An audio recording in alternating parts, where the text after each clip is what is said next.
This is Strictly Business, presented by the Greater Bakersfield Chamber of Commerce.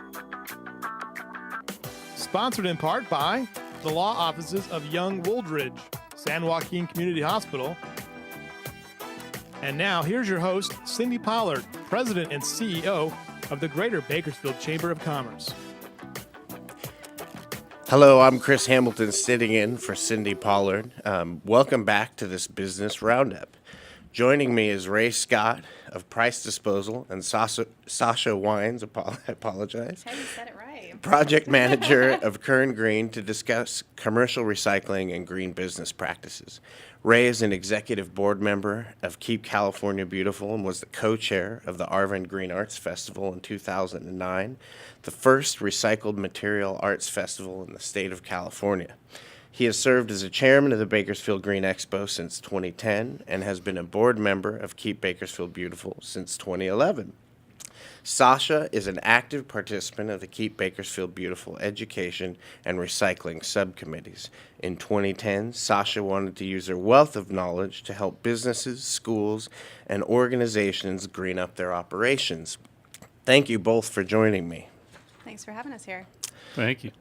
My first question is, what are green business practices and why are they important to businesses?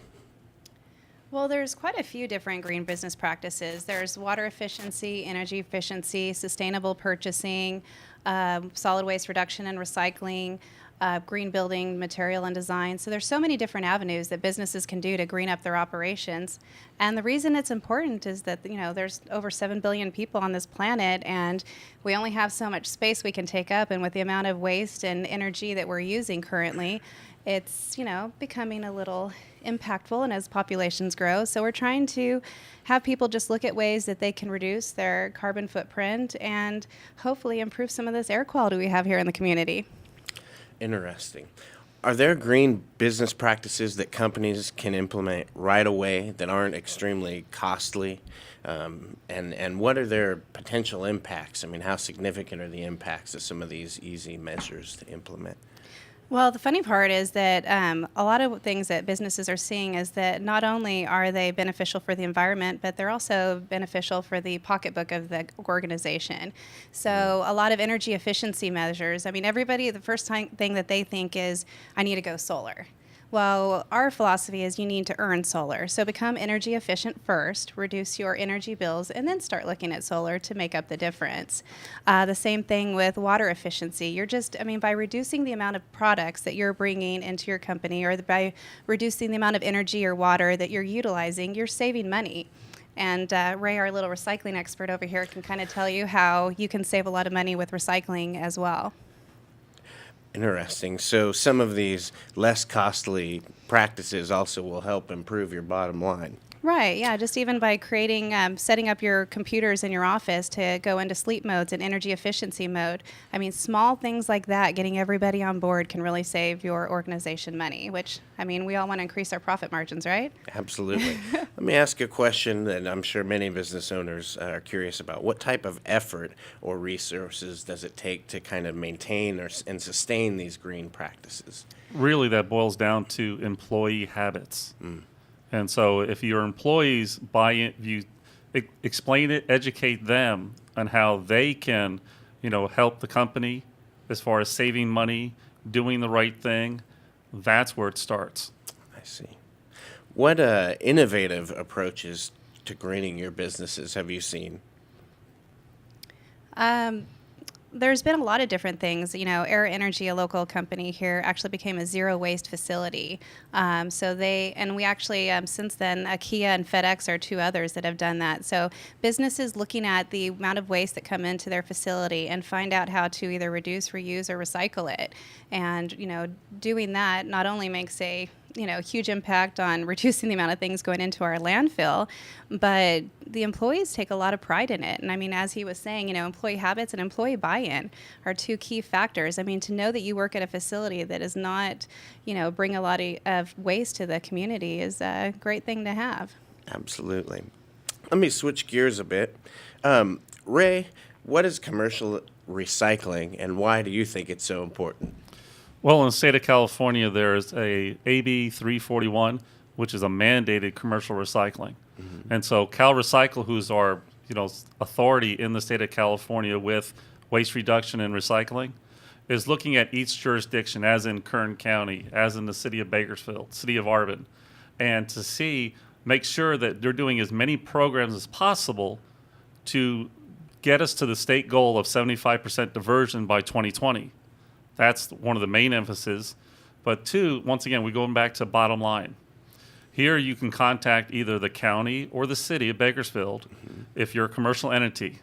The easiest thing is to have a 96-gallon mixed blue bin like you have at your residence. Everything that, if you think it's recyclable, stick it in the blue bin, then it gets sorted at the MRF, which is a material recovery facility here in Bakersfield. And so it's just simple. And it also puts you in compliance with the state because now you're registered as having a recycling program with the city or the county through your haulers. Well, it seems like a no-brainer. Let me ask you this. What is commercial recycling, and how much is diverted from our landfills here in Kern County each year through our recycling efforts? Theoretically, the optimum is about 5% that'll come out of the landfills through just commingled recycling. Newspapers, magazines, boxes, bottles, cans, things of that nature.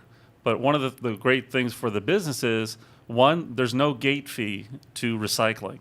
Whereas in every 3-yard bin that you send to the Kern County landfill has a $4.20 gate fee attached to it.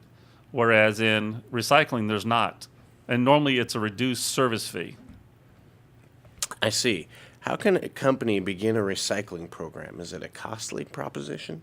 No, like I said, what you can do is call, if you're a City of Bakersfield commercial entity, call the City of Bakersfield Solid Waste Division, 326-3114, or Kern County Waste Management. If you belong in the county, if you're a commercial entity in the county, you can call the hauler that services you, or Kern County at 862-9000. I see. And one thing that's really nice about living in the city of Bakersfield is that we actually make it really easy to compost your waste here. So people always look at the traditional items for recycling, but they forget that, you can compost all your food waste very easily here. The city will actually set up bins for these businesses, and you just put it in there, and it makes it really easy. And it's, reduces your trash bill. Interesting. Well, we've discussed some of the legislation and certainly some of the benefits for companies, but I just want to hear from either of you. Are there any other benefits for companies that do choose to recycle that we haven't discussed? For just recycling? No, once again, we go back to the employee habits, making a cleaner environment for your employees to work in, educating them on doing the right thing for the right reason, and then, of course, bottom line. It helps the budget of the company. Well, and another thing is that, like with the compost facility here in Bakersfield, they literally take people out of the homeless shelter and provide jobs for them. So by recycling and composting and doing those efforts, you're providing jobs for our community. So if we can do that, isn't that always a worthy cause? It certainly makes sense to me. I'm Chris Hamilton from the law offices of Young Wooldridge, sitting in today for the Greater Bakersfield Chamber of Commerce. You're watching Strictly Business. We're going to take a quick break for a word from our sponsors, and when we come back, Jason Cater and Hillary Haynes will be here to talk about Bakersfield Young Professionals. Stay with us. We'll be right back. Thank you both. Thank you so much for having us.